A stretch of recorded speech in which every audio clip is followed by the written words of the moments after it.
Hello students, welcome to my channel. So just কিছুক্ষণ আগে কিন্তু স্টাফ সিলেকশন কমিশনের তরফ থেকে এসএসসি সিজিএল 2024-এর ফাইনাল রেজাল্ট কিন্তু পাবলিশ করা হয়েছে। এবং সবথেকে একটা আশ্চর্যজনক ব্যাপার হচ্ছে এই ফাইনাল রেজাল্টে কিন্তু ফাইনাল যে কাট অফ রয়েছে সেটা কিন্তু প্রচুর মাত্রায় হাই গেছে।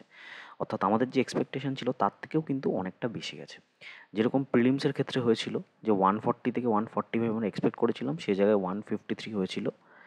এখানে কিন্তু এক্সপেকটেশন অনেকটাই পার করে গেছে আমাদের এসএসসি সিজিএলের কাট অফ, এবং সেই জায়গায় দাঁড়িয়ে কলকাতা জোনেও কিন্তু জব পেতে গেলে তোমার কাট অফের থেকেও কিন্তু অনেকটা বেশি নাম্বার লাগবে, এবং সেই নাম্বারের মার্কসের যে ভ্যারিয়েশনটা সেটাও কিন্তু অনেকটা বেশি। তো এই অবস্থায় দাঁড়িয়ে 2025-এ তোমরা যারা প্রিপারেশন নিচ্ছ 2025-এর জন্য তোমরা কত টার্গেট করবে, কত মার্কস তুলবে, এবং এত হাই কাট অফের কারণ কী, এর পেছনে কী কী ইস্যু রয়েছে এবং এক্স্যাক্টলি কাট অফ কত গেছে সেটা নিয়ে কিন্তু এই ভিডিওতে সমগ্র যা যা ডিটেল রয়েছে আমি তোমাদের দেবো। তো কাইন্ডলি ভিডিওটা শেষ অবধি দেখবে। প্রথমেই যেটা রয়েছে ফাইনাল কাট অফ, এক এক করে প্রপার যে মেজর পোস্টগুলো রয়েছে সেই পোস্টগুলোর ফাইনাল কাট অফ আমরা জেনে নিই। প্রথমে হচ্ছে মিনিস্ট্রি অফ এক্সটার্নাল অ্যাফেয়ার্স, এখানে 362 গেছে out of 390। Just imagine, near about 93% marks. অর্থাৎ আমরা ক্লাস 12 এবং 10-তে যে ধরনের মার্কস দেখে আসি 90%, 93%, সেটা কিন্তু এসএসসি সিজিএলের মতো এত বড় একটা প্রেস্টিজিয়াস এক্সামিনেশনে এখন দেখা যাচ্ছে। মানে মিনিস্ট্রি অফ এক্সটার্নাল অ্যাফেয়ার্সের যে সব থেকে কম ইউআর ক্যাটাগরি স্টুডেন্ট আছে সে হচ্ছে 360.67, এবং এর থেকেও বেশি আছে, মানে 375, 380ও কিন্তু তুমি স্টুডেন্ট পেয়ে যাবে মিনিস্ট্রি অফ এক্সটার্নাল অ্যাফেয়ার্সে। নেক্সট তুমি যদি দেখো ইনকাম ট্যাক্সে 357.3। জাস্ট ইম্যাজিন, জিএসটি ইন্সপেক্টর, যেটাতে কিন্তু কলকাতা জোনে অনেকগুলো ভ্যাকেন্সি ছিল।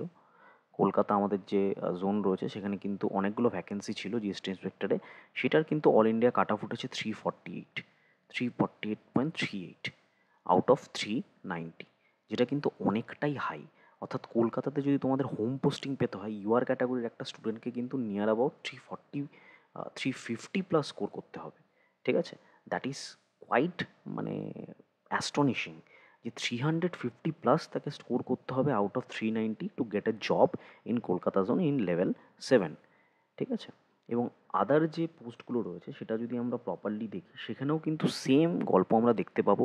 টিএসিবিডিটি ট্যাক্স অ্যাসিস্ট্যান্ট, সেটাতেও 341.1, যেটাতেও কলকাতা জোনে পেতে গেলে কিন্তু তোমাকে নিয়ার অ্যাবাউট 343, 344 কিন্তু পেতে হবে। ঠিক আছে, in order to get job in Kolkata zone. তো জাস্ট মার্কসগুলো তুমি দেখো তাহলে কিন্তু বুঝতে পারবে যে কম্পিটিশান কোন লেভেলে রয়েছে। সিবিআইসিতেও 339.3, এবং তারপরে তুমি যদি দেখো পিএএসএ সব থেকে কম কাট অফ যেটায় যায়, পিএএসএতে কিন্তু 335.7। জাস্ট ইম্যাজিন, 335.7 মার্কস গেছে পিএএসের মতো পোস্টে আউট অফ 390। তো দ্য কম্পিটিশন ইজ গোয়িং কোথায়, তোমরা হয়তো বুঝতে পারছো কম্পিটিশন কোথায় যাচ্ছে। এবার কেন, what are the reason behind it? প্রথমত হচ্ছে ম্যাক্সিমাম কম্পিটিশন, প্রচুর পরিমাণে 18,000 প্লাস ভ্যাকেন্সি ছিল, অনেকে ফর্ম ফিল আপ করেছে, ভালো কম্পিটিশন গেছে, question level মোরললেস easy to moderate হয়েছে, কিছু কিছু ক্ষেত্রে মডারেট হয়েছে, সেটা একটা বিষয়। তাই জন্য কম্পিটিশন এবং মার্কস সেই হারে কিন্তু বেড়েছে।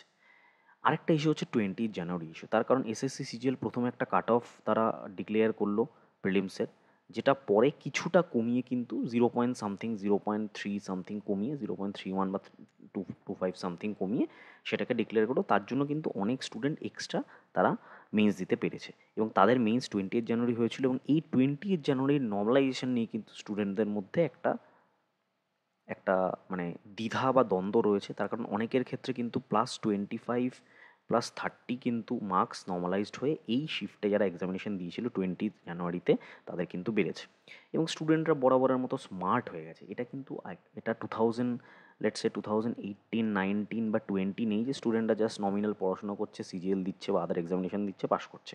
সব স্টুডেন্ট কিন্তু সব রকম পরীক্ষা কিন্তু দিচ্ছে বর্তমানে, এবং তোমাকেও যারা বিগিনার রয়েছে তোমাদেরও আমি বলছি, তোমরা শুধুমাত্র একটা এক্সাম নিয়ে পড়ে থেকো না। তোমাদের কাছে প্ল্যান এ যেরকম থাকছে তার সাথে plan B, plan C, plan D, multiple plans কিন্তু তোমাদের রাখতে হবে। অর্থাৎ মাল্টিপল অপরচুনিটিস এবং যা যা রয়েছে সেগুলো কিন্তু এক্সপ্লোর করতে হবে। ঠিক আছে, যারা প্ল্যান এতে, আমার চ্যানেলে অনেকেই আছো যারা ইউপিএসসি দাও, ইউপিএসসির জন্য প্রিপারেশন নিচ্ছ, ইউপিএসসির সাথে সাথে কিন্তু আদার এক্সামগুলোও তোমাকে টার্গেট করতে হবে, because competition is so high. আমি তোমাদের ডিমোরালাইজ করছি না, but this is the true fact. ঠিক আছে, তোমরা যারা ভাবছো প্রপারভাবে প্রিপারেশান নেবে এসএসসি সিজিএল থেকে শুরু করে রেল বিভিন্ন এক্সামিনেশানে, তাদের জন্য আমার নিজস্ব কোম্পানি এডুয়াব বাংলার তরফ থেকে পঞ্চবান সেন্ট্রাল কম্বাইন্ড ব্যাচ লঞ্চ করা হয়েছে, যেখানে সমস্ত সরকারি চাকরির পরীক্ষা তোমরা পেয়ে যাবে একটা মাত্র solution, one step solution, central combined batch. Obviously তোমরা জানো এসএসসি বা রেলের পড়াশোনা করলে তার সাথে সাথে পিএসসি এবং কেপি, ডাব্লিউপি, কেপি যা যা এক্সামিনেশন রয়েছে, মানে ইন জেনারেল সিভিল সার্ভিস বাদ দিয়ে যত এক্সামিনেশন আছে, সিভিল সার্ভিস এবং ব্যাংক বাদ দিয়ে যত এক্সামিনেশন আছে, মোরললে সবই কিন্তু কভার হয়ে যায়।